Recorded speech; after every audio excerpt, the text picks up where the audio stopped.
सभी साथियों को राम राम। स्वागत है आप सभी का GK GS by Harish Bhardwaj official YouTube channel के अंदर। एचएसएससी हरियाणा जीके की जो हमारी सीरीज चल रही है, इसके अंदर हम लास्ट 5 ईयर के जो है क्वेश्चन पेपर यहाँ पर सोल्व कर रहे हैं। और इसी सीरीज में जो है आज हमारी यहाँ पर जो है 100 पार्ट जो है हम यहाँ पर डिस्कस करने वाले हैं। ठीक है, कौन से पार्ट डिस्कस करने वाले हैं? तो आज हम यहाँ पर 100 जो पार्ट है वो डिस्कस करने वाले हैं। और फाइनली जो है हमारी यहाँ पर सेंचुरी लग चुकी है भाई। ठीक है, देखिए सेंचुरी लग गई ना। धीरे धीरे करके जो है हम यहाँ पर अपने मुकाम पर जो है पहुंचते जा रहे हैं। और ऐसे ही एक दिन जो है हम 142 शिफ्ट यहाँ पर कंप्लीट कर लेंगे। और अगर आप कंसिस्टेंसी करके यहाँ पर लगे रहे, पढ़ाई करते रहे, तो डेफिनेटली जो है 2026 में आपका सिलेक्शन भी हो जाएगा। ठीक है, एक ही चीज़ से आपका सिलेक्शन होगा और वो है कंसिस्टेंसी। ठीक है, कंसिस्टेंसी बनाए रखना।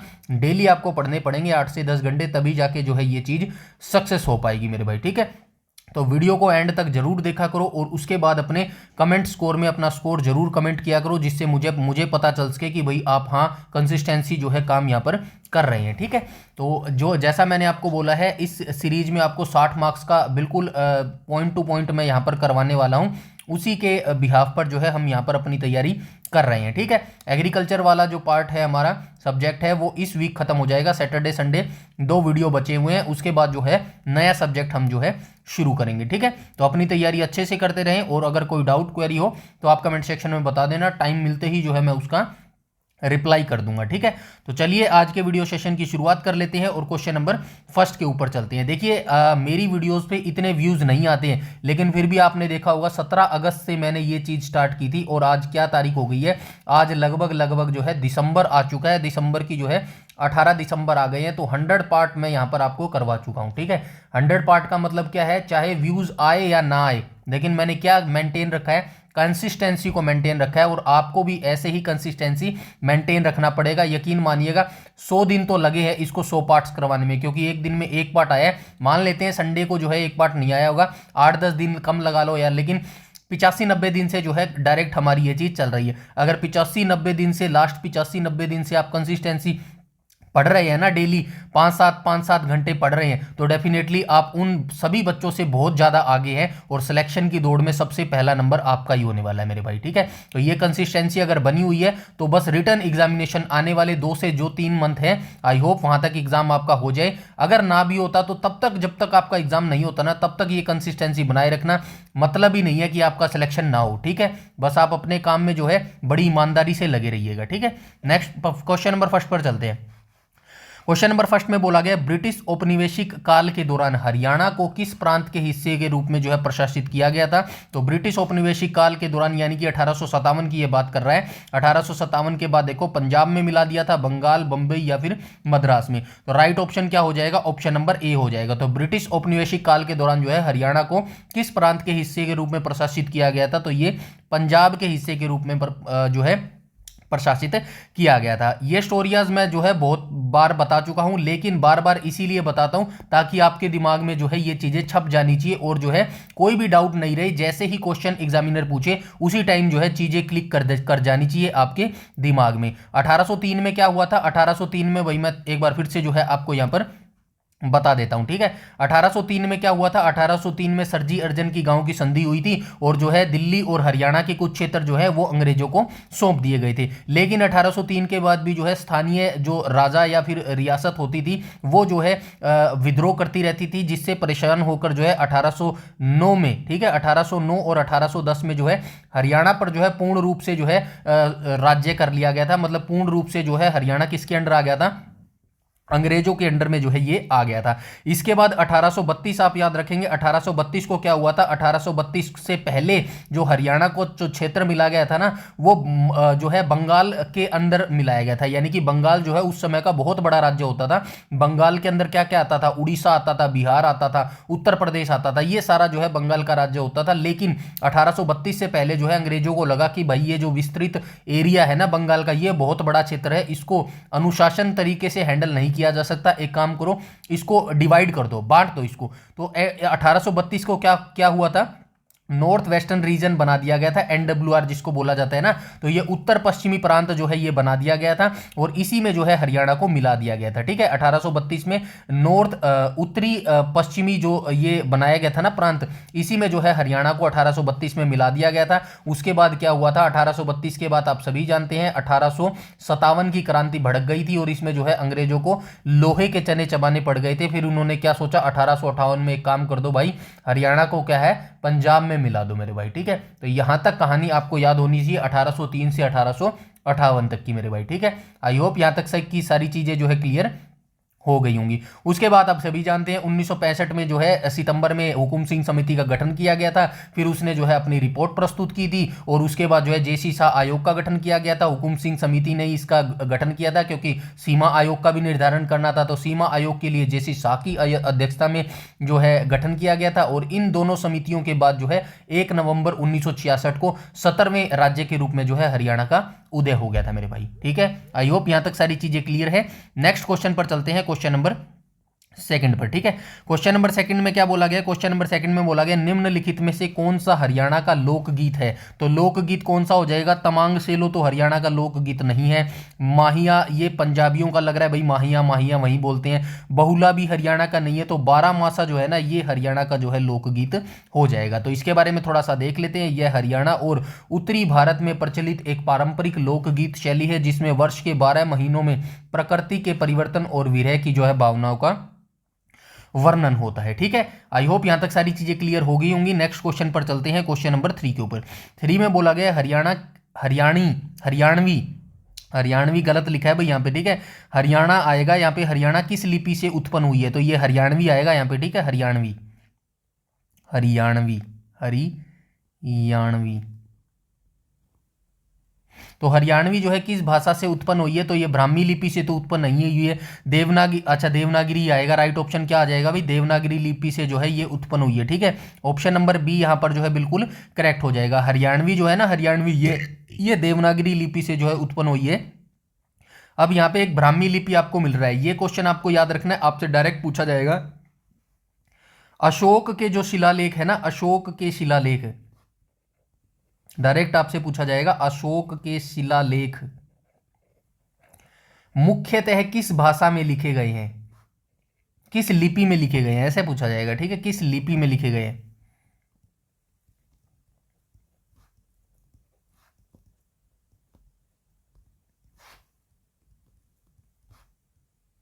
तो आपको बताना पड़ेगा भाई ये ब्राह्मी लिपि में लिखे गए हैं भाई। ठीक है, ब्राह्मी लिपि आपको याद रखना पड़ेगा। इंडिया जीके का ये क्वेश्चन है, बार बार पूछा जाता है, ये चीज भी याद रखेंगे। ठीक है, नेक्स्ट क्वेश्चन पर चलेंगे। क्वेश्चन नंबर यहाँ पे लिखा भी गया है, देखो हरियाणवी भाषा या बोली मुख्य रूप से देवनागरी लिपि से उत्पन्न हुई है। हिंदी भाषा की ये एक उपबोली जो है मानी जाती है। नेक्स्ट क्वेश्चन पर चलते हैं, क्वेश्चन नंबर 4 के ऊपर। क्वेश्चन नंबर 4 में क्या बोला गया है, हरियाणा में निम्नलिखित में से कौन सा हवाई अड्डा मौजूद है। तो इंदिरा गांधी एयरपोर्ट हवाई अड्डा कहां पर है भाई, ये नई दिल्ली के अंदर अवस्थित है। ठीक है, ये हवाई अड्डा कहां पर है, नई दिल्ली में अवस्थित है। हिसार एयरपोर्ट जो है राइट ऑप्शन हो जाएगा, क्योंकि ये जो हिसार एयरपोर्ट अड्डा है ना, यही पूछा गया है हरियाणा में निम्नलिखित कौन सा अड्डा है, तो हिसार एयरपोर्ट जो है ये अड्डा हो जाएगा। ठीक है, और इसका नाम भी जो है भाई वर्तमान में इसका नाम क्या करा गया है, महाराजा अग्रसेन अंतर्राष्ट्रीय हवाई अड्डा, ये नाम भी इसका याद रखना है। ठीक है, महाराजा अग्रसेन हवाई अड्डा। ठीक है, ये आप याद रखेंगे। ठीक है, हवाई अड्डा। इसके बाद ये शिवाजी हवाई अड्डा कहां पर है, ये महाराष्ट्र में है। ठीक है, महाराष्ट्र मुंबई में है। ठीक है, मुंबई आप याद रखो, मुंबई में जो है ये अवस्थित है। ठीक है, और ये जो हवाई अड्डा है बेगमपेट हवाई अड्डा है, ये कहां पर अवस्थित है, तो ये हैदराबाद तेलंगाना में अवस्थित है। ठीक है, हैदराबाद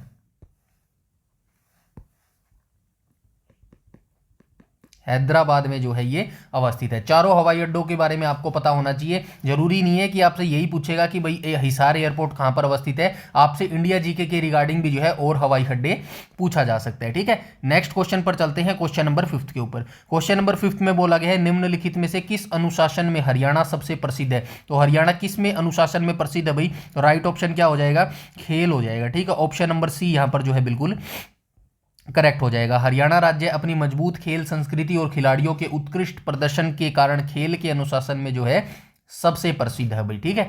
नेक्स्ट क्वेश्चन पर चलते हैं, क्वेश्चन नंबर 6 के ऊपर। क्वेश्चन नंबर 6 में बोला गया निम्नलिखित में से कौन सा प्रसिद्ध क्रिकेटर हरियाणा का है।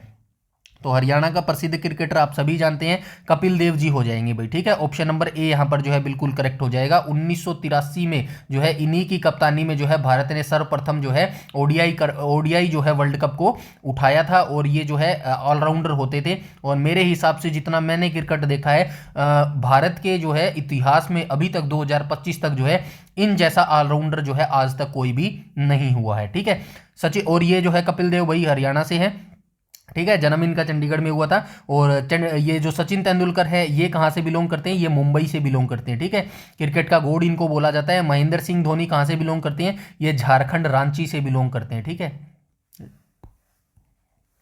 झारखंड रांची से जो है ये बिलोंग करते हैं। और भी है क्या कोई, और एक और ऑप्शन मिलेगा, रोहित शर्मा। रोहित शर्मा भी जो है ये मुंबई से बिलोंग करते हैं भाई, ठीक है। ऐसे आपको पता होना चाहिए भाई कौन सा प्लेयर जो है कहाँ से बिलोंग करता है। ये लड़कों को पता होगा नॉर्मली सी चीज, आई नो, बट ये लड़कियों को जो है जरूर पता होना चाहिए, ठीक है। लड़कियां जो है कम थोड़ा सा खेल में जो है रुचियां लेती हैं। हरियाणा को डैश की भूमि के रूप में जाना जाता है, तो हरियाणा को रोटी के रूप में जाना जाता है, ठीक है। रोटी की भूमि के रूप में जो है जाना जाता है। नेक्स्ट क्वेश्चन पर चलते हैं, क्वेश्चन नंबर 8 के ऊपर। 8 में बोला गया हरियाणा की वित्तीय राजधानी कौन सा शहर है। तो हरियाणा की राजधानी आप सभी को पता है, हरियाणा की राजधानी है चंडीगढ़, ठीक है। हरियाणा की राजधानी है चंडीगढ़, जो कि कहाँ पर अवस्थित है, पंजाब में जो है ये अवस्थित है, ठीक है। अब हरियाणा की वित्तीय राजधानी की बात करूं तो कौन सी हो जाएगी, वित्तीय राजधानी जो है गुरुग्राम हो जाएगी, ठीक है। वित्तीय राजधानी जो है गुरुग्राम हो जाएगी। ऑप्शन नंबर सी यहाँ पर जो है बिल्कुल करेक्ट हो जाएगा, क्योंकि कॉर्पोरेट हब जो है ना, आईटी हब है, वो गुरुग्राम ही है, ठीक है। तो राइट ऑप्शन जो है ऑप्शन नंबर सी हो जाएगा। नेक्स्ट क्वेश्चन पर चलते हैं, क्वेश्चन नंबर 9 के ऊपर। क्वेश्चन नंबर 9 में बोला गया हरियाणा में लड़ी गई प्रसिद्ध लड़ाई कौन सी थी, ठीक है। तो हरियाणा में लड़ी गई प्रसिद्ध लड़ाई कौन सी थी भाई, पानीपत की लड़ाई ही थी हरियाणा में जो लड़ी गई थी, ठीक है। ये चीज आप याद रखेंगे। और पानीपत की लड़ाई कब लड़ी गई थी, 1526 में पहली लड़ी गई थी, दूसरी 1556 में लड़ी गई थी, और तीसरी 1761 में लड़ी गई थी, ठीक है। तीनों लड़ाइयों के बारे में आप याद रखेंगे। कलिंग का युद्ध भी बहुत इंपॉर्टेंट है, याद रखेंगे। 261 ईसा पूर्व जो है ये कलिंग का युद्ध लड़ा गया था, ठीक है। अशोक ने जो है ये युद्ध जीत लिया था, और अशोक को जो है इस युद्ध में बहुत ही मार कटाई के बाद जो है अपने आप से गिलानी हो गई थी, और उसने जो है कौन सा धर्म अपना लिया था ये भी पूछा जाता है। तो इसने जो है बुद्ध धर्म को अपना लिया था। और ये जो कलिंग युद्ध हुआ था ये कहां पर हुआ था, वर्तमान का जो उड़ीसा क्षेत्र है ना, उसी के आसपास जो है ये युद्ध लड़ा गया था, ठीक है। और पुल्लूर और लड़ाई और कोप्पन की लड़ाई ये भी आप याद रखेंगे, यहां से आप देख लेना इसको, ठीक है। पुल्लूर की जो लड़ाई थी 618-19 ईस्वी में जो है चालुक्य राजा पुलकेशन द्वितीय और पल्लव राजा महेंद्र वर्मन के बीच में जो है ये लड़ाई हुई थी। और कोप्पन की लड़ाई की बात करूं तो 1054 ईस्वी में चोल राजा राज चोल प्रथम और चालुक्य राजा सोमेश्वर वन के बीच जो है ये लड़ाई लड़ी गई थी, ठीक है। ये दोनों भी चीजें आप याद रखना भाई इंडिया जीके की रिगार्डिंग। नेक्स्ट क्वेश्चन पर चलते हैं, क्वेश्चन नंबर 10 के ऊपर। क्वेश्चन नंबर 10 में क्या बोला गया, हरियाणा का गठन किस आंदोलन के कारण हुआ था। तो होम रूल आंदोलन तो नहीं हुआ भाई, ठीक है। और पंजाबी सूबा आंदोलन, ठीक है, बिल्कुल सही हो जाएगा। पंजाबी सूबा आंदोलन के दौरान ही जो है हरियाणा का गठन हुआ था, ठीक है। यहाँ पे आइए देख लेते हैं, हरियाणा राज्य का गठन मुख्य रूप से पंजाबी सूबा आंदोलन के कारण हुआ था। पंजाबी सूबा आंदोलन क्या था, यह आंदोलन मुख्य रूप से पंजाबी भाषा बहुल राज्य की मांग के लिए अकाली दल के नेतृत्व में चलाया गया था। यानी कि ये जो पंजाबी सूबा आंदोलन चलाया था ना, ये किसने चलाया था, ये अकाली दल होता था उस समय, और उसके नेतृत्व में जो है पंजाबी सूबा आंदोलन चलाया गया था। अब पंजाबी सूबा आंदोलन क्यों चलाया गया, बहुत सारे लोग जो है पंजाबी बोलते थे और बहुत सारे लोग जो है हिंदी बोलते थे, ठीक है। इसी के बाद कहा गया भाई दो क्षेत्रों में डिवाइड कर दो, एक हिंदी भाषी क्षेत्र जो है अलग कर दो, और पंजाबी भाषी क्षेत्र जो है अलग कर दो। यही चीज जो है यहाँ पर लिखी गई है, ठीक है। इसको आराम से बैठ के पढ़ लेना। नेक्स्ट क्वेश्चन पर चलते हैं, क्वेश्चन नंबर 11 पर। 11 में बोला गया हरियाणा के कौन से प्रसिद्ध प्राचीन कवि है। तो रविंद्रनाथ टैगोर तो हरियाणा से नहीं है, मीराबाई भी नहीं है, कबीरदास भी नहीं है। तो राइट ऑप्शन जो है ऑप्शन नंबर डी हो जाएगा, यहाँ पे सूरदास हो जाएगा, ठीक है। तो ये हरियाणा के प्राचीन कवि है सूरदास। इनका जन्म कहाँ पर हुआ था, तो इनका जन्म जो है फरीदाबाद के सिही गांव में जो है इनका जन्म हुआ था मेरे भाई, ठीक है। आई होप यहां तक सारी चीजें जो है आपको समझ आ गई होगी। नेक्स्ट क्वेश्चन पर चलते हैं, क्वेश्चन नंबर ठीक है, क्वेश्चन नंबर 12 पर चलते हैं, ठीक है। क्वेश्चन नंबर 12 में क्या बोला गया, हरियाणा के किस प्रसिद्ध लेखक ने हिंदी में संध्या पत्रिका नेकीराम बग्ग, चलिए ठीक है, ये पंडित नेकीराम शर्मा आएगा और यहाँ पे संध्या नहीं आएगा भाई, यहाँ पे संदेश आएगा। ठीक है, ये मिस्टेक है, टाइपिंग मिस्टेक। ठीक है, यहाँ पे क्या आ जाएगा, यहाँ पे संदेश आ जाएगा। ठीक है, संदेश को लिखा था इन्हें 1920 में, इसको लिखा था। ठीक है, शुरुआत कब की थी, पंडित नेकीराम शर्मा ने जो है इसकी शुरुआत की। ठीक है, 1920 में जो है इसको निकाला था, और कहाँ से निकाला था, भिवानी से जो है इसको निकाला था। ठीक है, ये सारी चीजें आप याद रखेंगे। ठीक है, ऑप्शन नंबर ए करेक्ट हो जाएगा क्वेश्चन नंबर 12 का। और ये भी याद रखना भाई, ये एक साप्ताहिक हिंदी पत्रिका होती थी भाई। ठीक है, नेक्स्ट क्वेश्चन पर चलते हैं, क्वेश्चन नंबर 13 पर।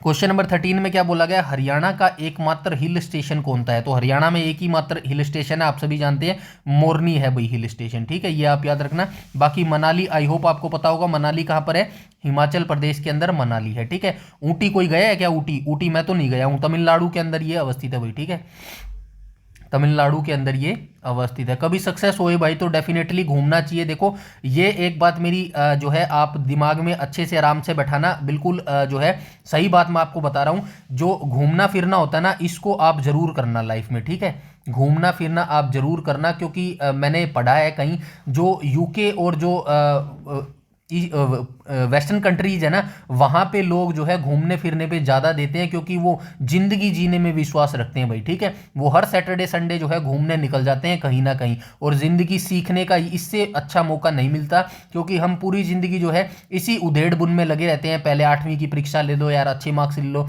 उसके बाद जो है 10वीं की परीक्षा में अच्छे मार्क्स ले लो, उसके बाद 12वीं की परीक्षा में अच्छे मार्क्स ले लो, उसके बाद ग्रेजुएशन में अच्छा करो।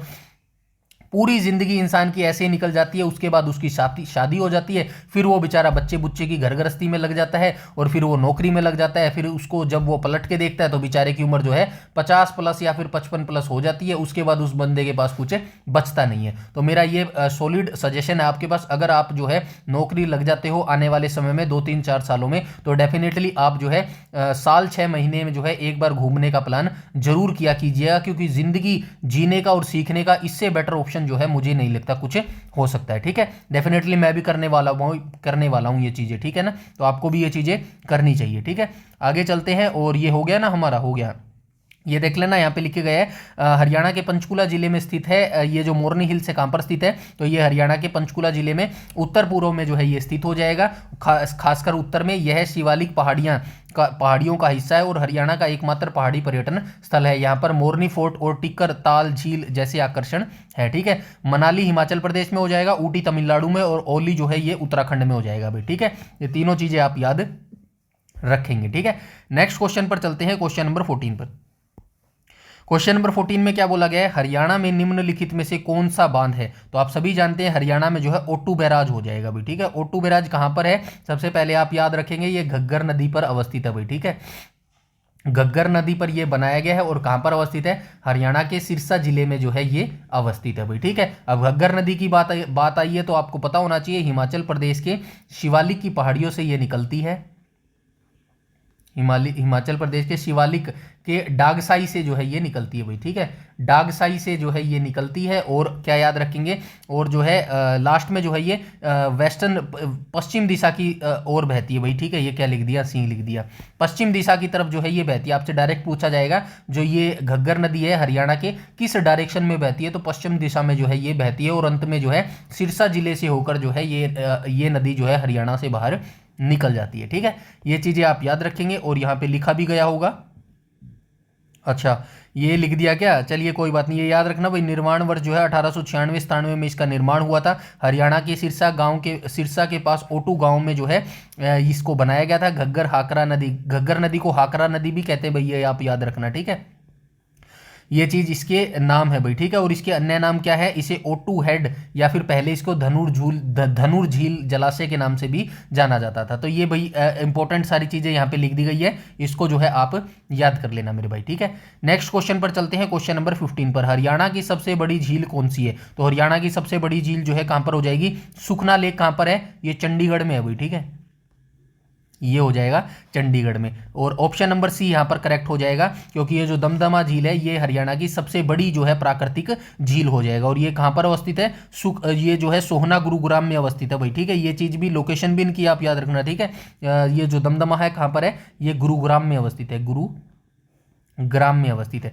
सूरजकुंड झील कहाँ पर है? ये फरीदाबाद जिले में भाई, ठीक है, फरीदाबाद जिले में, ठीक है। और ये टिल्लर झील नहीं आएगा यहाँ पे, ये टाइपिंग मिस्टेक है। यहाँ पे आप मान के चलना क्या क्या पूछा गया है? तिलियार झील पूछा गया है भाई, ठीक है, तिलियार झील, ठीक है। तो तिलियार झील आप मुझे बताओ फटाफट कमेंट सेक्शन में कमेंट के, तिलियार झील जो है कहाँ पर अवस्थित है, ठीक है।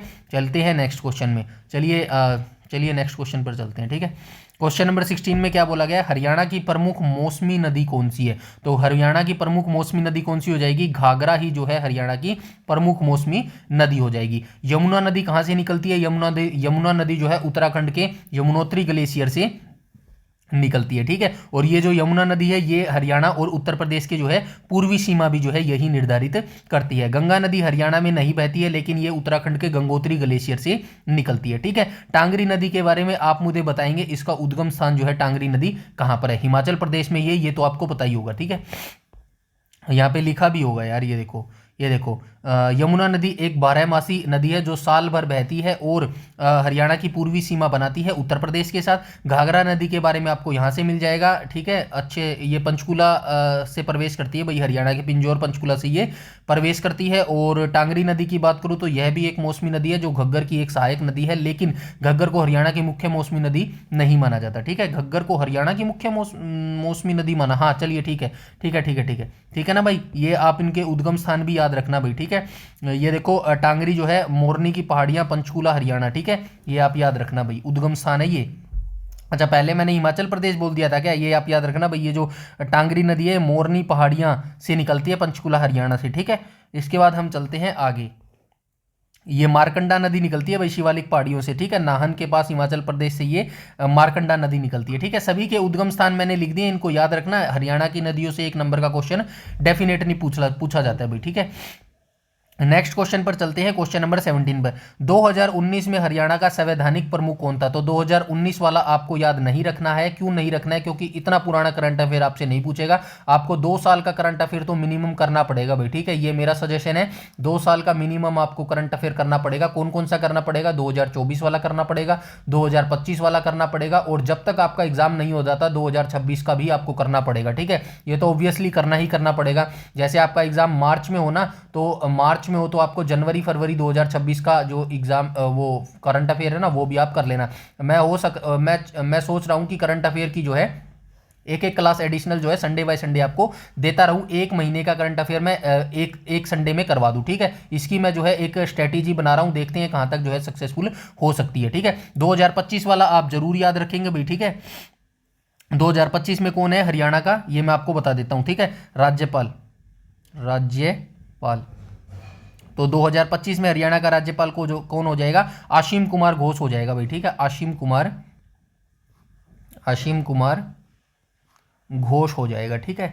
उसके बाद मैं बात करूं यहां पे अध्यक्ष की बात करूं तो अध्यक्ष कौन हो जाएगा? विधानसभा अध्यक्ष कौन हो जाएगा? हरविंदर कल्याण हो जाएगा, ठीक है। हरविंदर कल्याण हो जाएगा, ठीक है। उपाध्यक्ष की बात करूं तो कौन हो जाएगा?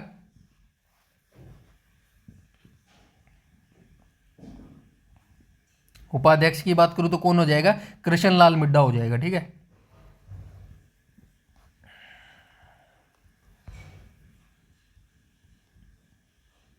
ठीक है, कृष्णलाल मिड्डा हो जाएगा, ठीक है। ये सारी चीजें जो है आप याद रखना। विधानसभा सचिव भी जो है आप याद रख लेना, ठीक है। नेक्स्ट क्वेश्चन पर चलते हैं। हरियाणा विधानसभा में अधिकतम कितने मंत्री हो सकते हैं? तो अधिकतम जो है 14 मंत्री जो है हरियाणा विधानसभा में हो सकते हैं। फार्मूला यहाँ पे देख लेना, हरियाणा विधानसभा में अधिकतम जो है 14 मंत्री हो सकते हैं। 91वें संवैधानिक संशोधन अधिनियम 2003 के अनुसार किया गया है।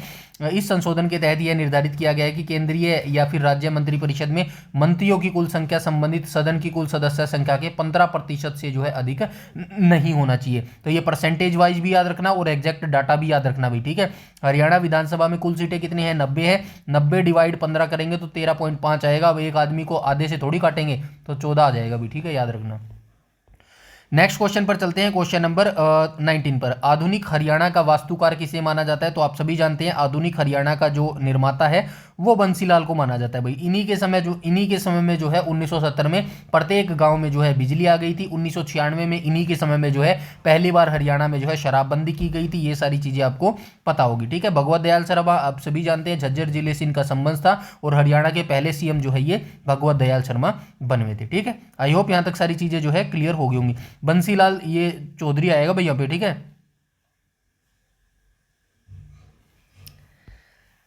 बंसीलाल को माना जाता है भाई, ठीक है, ये नहीं आएगा, ये टाइपिंग मिस्टेक है, ठीक है। चलते हैं नेक्स्ट क्वेश्चन पे, क्वेश्चन नंबर 20 पर। 20 में क्या बोला गया, अशोक का स्तंभ मूल रूप से कहाँ स्थित किया गया था। तो अशोक का मूल स्तंभ जो है ये अंबाला में स्थित किया गया था, स्थापित किया गया था भाई, ठीक है। ये यहाँ पे याद रखना कहाँ स्थापित किया गया था, ठीक है। तो अशोक का मूल स्तंभ मूल रूप से अंबाला जिले में प्राचीन काल में इस क्षेत्र में स्थित था। अशोक स्तंभ मूल रूप से टोपरा कला गांव में स्थित था।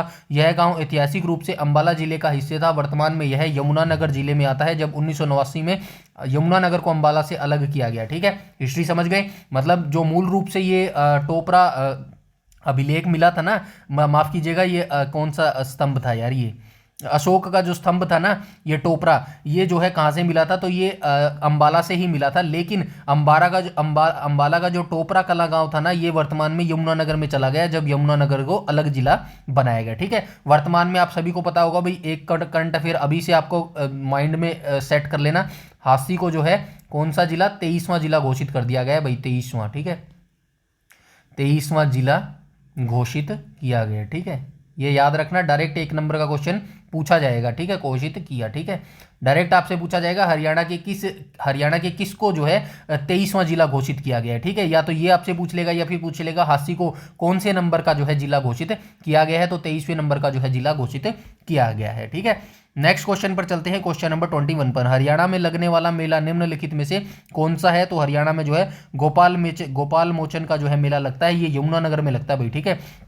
गोपाल मोचन मेला यह है हरियाणा के यमुनानगर जिले के बिलासपुर के पास कपाल मोचन नामक स्थान पर लगता है। यह एक प्राचीन और पवित्र मेला है, जहां लोग कार्तिक पूर्णिमा के अवसर पर पवित्र कुंड में जो है स्नान करने आते हैं मेरे भाई, ठीक है। आई होप यहां तक सारी चीजें क्लियर होगी होंगी। नेक्स्ट क्वेश्चन पर चलते हैं, क्वेश्चन नंबर 22 पर। हरियाणा मूल रूप से एक डैश राज्य था। तो हरियाणा मूल रूप से जो है एक कृषि प्रधान देश होता था, ठीक, राज्य होता था, ठीक है। ऑप्शन नंबर ए जो है करेक्ट हो जाएगा क्वेश्चन नंबर 22 का, ठीक है। तो ये आज के जो है हमारे टॉप 22 क्वेश्चन थे जो हमने यहाँ पर डिस्कस किए हैं, ठीक है। तो ये कमेंट सेक्शन में मुझे आप जरूर बताना कि टोटल 22 क्वेश्चनों में से जो है कितना एग्जैक्ट यहाँ पर स्कोर कर पाए हैं, और वीडियो को एंड तक जरूर देखा करो, कंसिस्टेंसी बनाई रखो, डेफिनेटली 2026 में जो है आपको सफलता मिल जाएगी, ठीक है। देखिए कोई भी चीज़ आप करते हैं ना, कोई भी चीज़ लगा लो, समय जरूर लगता है, ठीक है। समय आपको देना पड़ेगा, एक दो साल जो आपको डेफिनेटली देने पड़ेंगे मेरे भाई, ठीक है।